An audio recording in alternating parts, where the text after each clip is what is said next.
Hey guys, so a while back I did a video about my birth defect. I actually did 2 videos about my birth defect. But that's not what I'm going to be talking to you about today. What I want to talk to you about is childhood and growing up. Every child who's born with a cleft lip and palate has a different experience with growing up. Some kids get teased, some do not. Some excel in life, and some have to struggle. Today I'm going to tell you a little bit more about my childhood. In previous videos I mentioned I do have 3 younger sisters, 2 who are perfectly normal, and my baby sister who has the same birth defect as I do. What you don't know about me is by the time I hit kindergarten, even though I went to a specialized preschool called the Our Place preschool on Staten Island in New York, I was set into a motion of a 3-year roadblock for school. I went to a normalized public school, but somehow during kindergarten I got moved into special ed. Not really sure why. From what I understand, I was misdiagnosed as emotionally disturbed. I don't know how that came about. I do know that class for me was boring because I was in special ed. I was in classes with kids who can barely speak or read or even hold their own composure long enough for us to learn anything in class. And for me, that frustrated me. I couldn't understand why I was placed where I was placed. All I needed was speech therapy, which I got, and they did a great job. I can still understand and hear my lisp and the way I speak, but I'm not really sure why I got placed where I was placed. Now, I'm basically going to talk to you at home. The mothers, the grandmothers, the fathers, the brothers, the sisters, the people who are around this every day with the people you love who have this cleft lip or palate. Just because they're not able to speak as clearly as you like and portray what they want to say does not mean that they belong in special ed. Now, I'm going to portray a clip right here. I'm not sure if it's actually going to be linked to this or it's going to be attached to it to go right on into the next one. But when I was 8 years old in October of 1990, my parents had enough with New York City Board of Education. In fact, just a couple months previous to that, my parents moved from one side of Staten Island to the other and switched schools for me, put me into another public school where I was in a normal class for maybe 2 weeks to a month before they got my records from the other school. They didn't even bother to test me. They just threw me right back into special ed where I did not belong. And it really pissed my parents off. You gotta think about it. I'm 8 years old. I've got 3 younger sisters, the youngest being 2. And if I can stand being around my family every day and learning and going to church. I grew up Mormon, so church services for us were 3 hours. An hour of what we call mass or sacrament, and then the other 2 hours are studies. If I can be in class with kids my own age and understand the material, why can't I be in a normal class?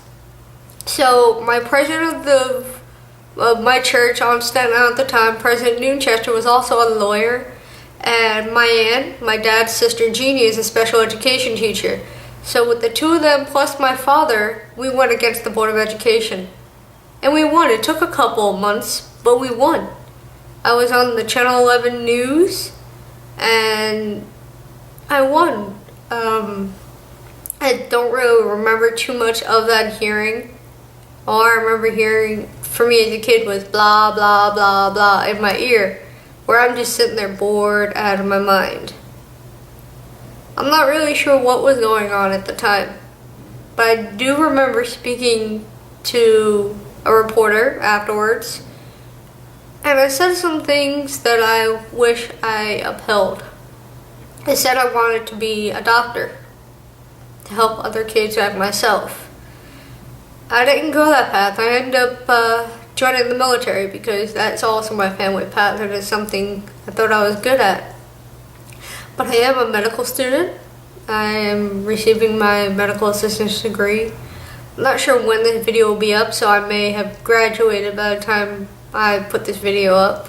Because right now, the video I want to show you of the hearing and of me speaking to that reporter is on VHS right now. So I gotta get it over to my father so he can transfer it from VHS to DVD, and then we can go ahead and put it on with this clip. But I just want you to let you know that it's okay if your loved one needs to take some time to process things. Don't get discouraged. Be their support. Be their helper. Because they will look back at you when they get older and they will thank you. Every birth defect is different. Every cleft lip and palate is different. Every human being is different. But we all need one thing. We all need love. I hope you enjoyed this video. If you have any questions, feel free to ask me. You can find me on Twitter at LuckyCharmer010, on Instagram with baby pictures I do put up as LuckyCharmer1219. You can also find me on Facebook at LuckyCharmer010, and I'll be glad to answer any questions you may have. Again, thank you for watching this video and have a good day.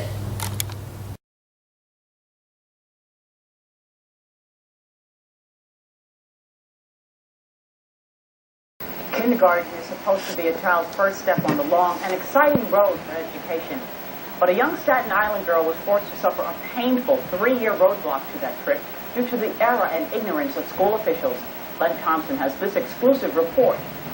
8-year-old Mary Hargrove was born with a cleft lip and palate. She also suffers from dyslexia. Mary's been in the school system's special ed program since kindergarten. But Mary and her father say that she should be in a normal 3rd grade class and is being held back in special education. Is it challenging enough, or do you think you should be in a regular class? A regular class. Why? Because I think that I should learn more than I should be learning now. Mary's one of 15,000 special ed students citywide in a trouble-plagued program. Her father, Charles, says his daughter was misdiagnosed by school psychologists as mentally retarded and, like other students in the system, placed in a special ed class that doesn't meet her needs. Today, an impartial hearing board heard Mary's case and could decide within 30 days whether or not to admit her into a normal class. Do you find this a misdiagnosis? Yeah, a severe misdiagnosis. The Board of Ed pigeonholed her, one as needing special ed, when all she should have gotten was a speech therapist. But at the beginning of 2nd grade, changed the label to emotionally disturbed and learning disabled, because they couldn't figure out why she was having this problem. A spokesperson for the Board of Education today said that Mary's case has been carefully reviewed and properly handled, and yet appeals like Mary's are common, and the special ed program is undergoing extensive review and change according to the Chancellor's office. In the meantime, Mary is determined to overcome her handicaps and one day, she says, become a doctor. What do they say to you? You can't get into regular class? Yes, that's right. And how does that make you feel? Really sad. Because you think you can do it. Yes, I think so. You going to be a doctor? Yes. Is anybody going to stop you? Nope. I'm Glenn Thompson, Channel 11 News at 10. He didn't. So after I went through all that pain, I ended up going back into a normal class. By January of 1991, I was transferred into St. Teresa's Catholic School in Staten Island, where I went from 3rd grade to 6th grade. I was held back after my 3rd grade year because my parents felt that it'd be easier for me if I retook the course, so I would not be struggling as I went through the rest of my education. After 6th grade, I went to public junior high school, which was 2 blocks from my house, and I graduated in 1997, and then from there, excuse me guys, this is very emotional for me, because this is my life. Hold on, sorry. When I was in the 8th grade trying to plan out what I wanted to do for my life, I had completely forgotten that I said I wanted to be a doctor.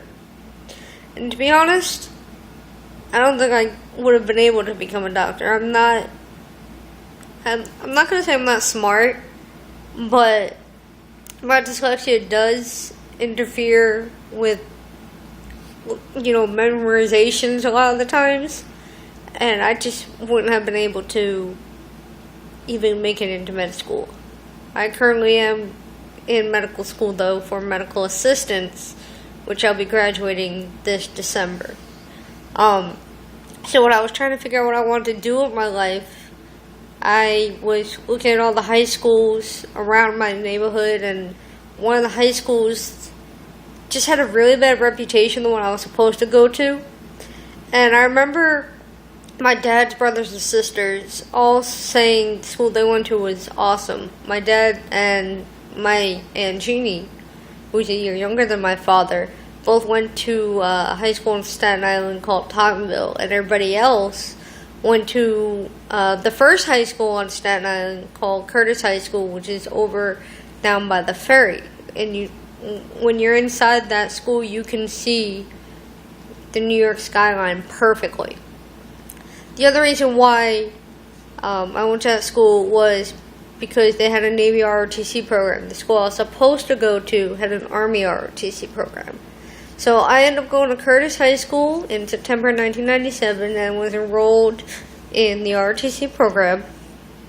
I did 4 years and graduated in June of 2001.